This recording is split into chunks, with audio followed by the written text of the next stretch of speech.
जी अस्सलाम वालेकुम। मैं खुर्रम आज़ाद और तुसी वेख रहे हो नवी गल चैनल। खैबर पख्तूनख्वा इंतखाबात हो गए, बलदियाती इंतखाबात, लेकिन सारे ज़िले च नहीं होए। हजे 18 ज़िलों के बाकी ने बलदियाती इंतखाबात होना।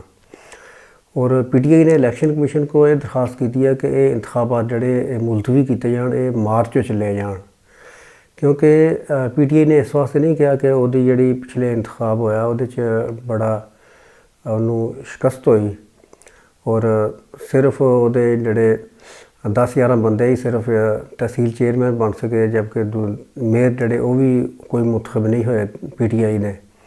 इस वास्ते नहीं कहा, बल्कि इस वास्ते किया गया क्योंकि जड़े हुण 18 ज़िले होने हैं इंतखाब, जिन्हां च बलदियाती इंतखाबात होने हैं, उहदे च मालाकण ते हज़ारा शामिल ने। और मालाकण हज़ारा वो ने जिहदे च जनवरी दे च बर्फबारी होंदी है। और पहले शेड्यूल पहले शेड्यूल का ऐलान किया इलैक्शन कमीशन ने, वो है 16 जनवरी कि 16 जनवरी तो ये जड़े इलैक्शन होणगे, बाई इलैक्शन। लेकिन जड़ा इंतखाबी रूल है उसके मुताबिक तू इंतखाबी मुहिम चलाने वास्ते 22 रोज़ का अरसा दरकार होना चाहिए। तो हुण तुसीं अज तो हिसाब लाओ कि वो 22 रोज़ जड़े पूरे नहीं हो रहे कि 16 जनवरी तो शुरू करने, और उस तो पहला कोई भी इलैक्शन कमीशन ने हजे तक ऐलान कोई नहीं किया। वो फिर क्योंकि मालकण हज़ारा च बर्फबारी हो जाती और बहुत सारे लोग जड़े वो आ जाते हैं मैदानी इलाकों में।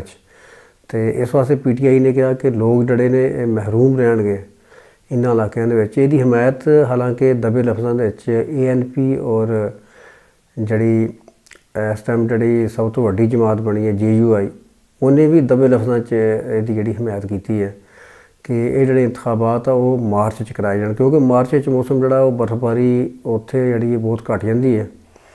और सर्दी साढ़े इलाके तो मैदानी इलाके तो ज़्यादा रही सर्दी उत्थे, लेकिन यह भी उत्थे जड़ी अपने बर्फबारी जी वो नहीं हो रही होंगी और सर्दी तो काफ़ी होंदी है।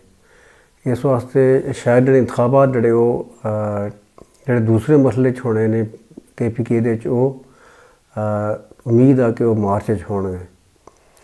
और यदा शेड्यूल का ऐलान जड़ा वो इलैक्शन कमीशन जड़ा वो जल्द कर देगा। इलैक्शन कमीशन ने हजे सिर्फ ना वक्त मंगया कि वक्त दिता जाए और चंद दिनों के ही ऐलान करता जाएगा कि इलैक्शन जड़े ने वो फरवरी च होणगे या मार्च च होणगे।